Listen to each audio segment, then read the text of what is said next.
여러분, 지금 한국 증시에서 아주 중요한 신호가 하나 나왔습니다. 외국인 자금이 단 한 달 만에 한국 주식시장에서 무려 135억 달러, 우리 돈으로 약 18조 원 가까이를 한 번에 빼냈습니다.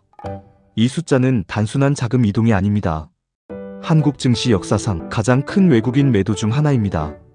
그런데 여기서 더 흥미로운 일이 동시에 벌어졌습니다. 같은 시기에 외국인 투자자들은 한국 채권을 오히려 57억 달러, 약 7조 원 넘게 사들였습니다. 즉, 주식은 팔고 채권은 사고 있습니다. 여기서 시장은 아주 명확한 메시지를 보내고 있습니다. 오늘 영상에서는 이 움직임이 무엇을 의미하는지, 그리고 앞으로 코스피 시장에 어떤 변화가 나타날 수 있는지, 투자자 입장에서 어떻게 해석해야 하는지 아주 쉽게, 그리고 아주 현실적으로 설명드리겠습니다. 먼저 상황부터 정리해보겠습니다. 한국은행이 발표한 자료에 따르면 2026년 2월 한 달 동안 외국인 증권 투자 자금은 77억 달러 순유출이었습니다. 이 말은 한국 주식과 채권 시장에서 빠져나간 돈이 들어온 돈보다 많다는 뜻입니다.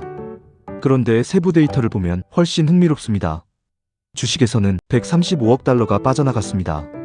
하지만 채권에서는 57억 달러가 들어왔습니다. 이걸 합치면 전체적으로는 순유출이지만 돈의 이동 방향이 아주 분명합니다. 위험자산에서 안전자산으로 이동하고 있습니다. 왜 이런 일이 벌어졌을까요? 첫 번째 이유는 차익 실현입니다.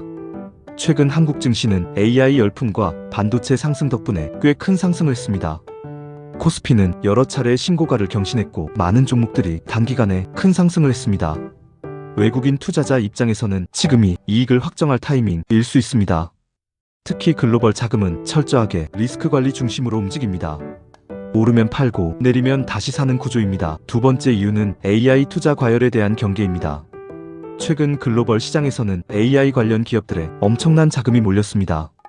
엔비디아, 마이크로소프트, TSMC, 그리고 한국의 반도체 기업들까지 AI 관련 주식들은 엄청난 상승을 했습니다. 하지만 시장에서는 이런 질문이 나오기 시작했습니다.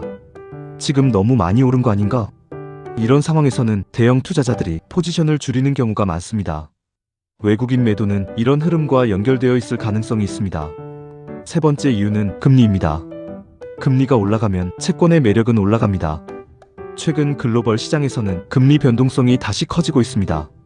이 상황에서 외국인 투자자들은 주식에서 일부 자금을 빼서 채권으로 이동시키고 있습니다. 채권은 수익률이 예측 가능하고 시장 변동성이 커질 때 방어 역할을 하기 때문입니다. 이것을 시장에서는 리스크 오프라고 부릅니다. 쉽게 말하면 공격 모드에서 방어 모드로 잠깐 전환하는 것입니다. 하지만 여기서 중요한 질문이 있습니다. 외국인이 주식을 팔았다고 해서 한국 증시가 바로 하락장이 시작되는 걸까요? 꼭 그렇지는 않습니다. 왜냐하면 외국인 자금은 항상 왔다가 다시 들어오기 때문입니다. 외국인은 시장 흐름을 보고 빠르게 움직이는 투자자입니다. 위험이 커지면 빠지고 기회가 보이면 다시 들어옵니다. 실제로 과거 데이터를 보면 외국인 대규모 매도 이후 몇 달 뒤 다시 강한 매수가 들어온 사례도 많습니다. 그렇다면 지금 투자자들이 진짜 봐야 할 것은 무엇일까요? 핵심은 수급의 방향입니다. 현재 시장은 세 가지 흐름이 동시에 나타나고 있습니다. 첫 번째, 외국인 주식 매도.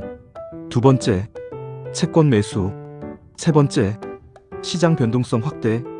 이 세 가지가 동시에 나타날 때 시장에서는 대체로 단기 조정 또는 횡보장이 나타나는 경우가 많습니다. 하지만 이것이 장기 하락을 의미하지는 않습니다. 오히려 건강한 조정일 수도 있습니다. 왜냐하면 시장이라는 것은 계속 올라가기만 할 수 없기 때문입니다. 조정이 있어야 다음 상승이 만들어집니다.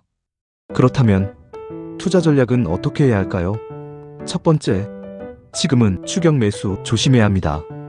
이미 많이 오른 종목을 뒤늦게 따라가는 것은 리스크가 커질 수 있습니다. 두 번째, 현금 비중을 조금 늘리는 것도 방법입니다. 시장이 흔들릴 때 현금은 가장 강력한 무기입니다. 세 번째, 조정이 온다면 좋은 기업을 천천히 모아가는 전략이 좋습니다.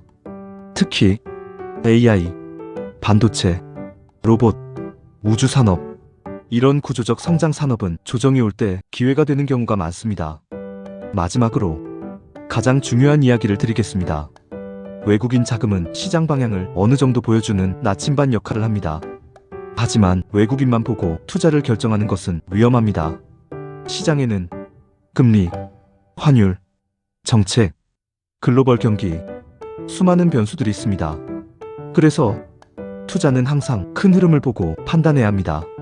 지금 시장은 위험한 상황일까요? 아니면 기회의 시작일까요?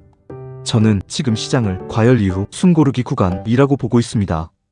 외국인 자금이 빠져나갔다는 것은 시장이 위험하다는 신호라기보다 잠깐 속도를 줄이고 있다는 신호일 가능성이 큽니다.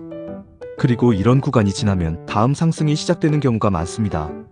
그래서 지금 투자자들이 해야 할 일은 공포에 휘둘리는 것이 아니라 데이터를 보고 차분하게 시장 흐름을 읽는 것입니다. 앞으로도 시장에 나타나는 진짜 신호들을 가장 쉽게 그리고 가장 깊이 있게 분석해드리겠습니다. 투자에 도움이 되는 경제 이슈와 시장 흐름을 계속 전달해드리겠습니다. 구독과 좋아요로 함께 시장을 읽어보시죠.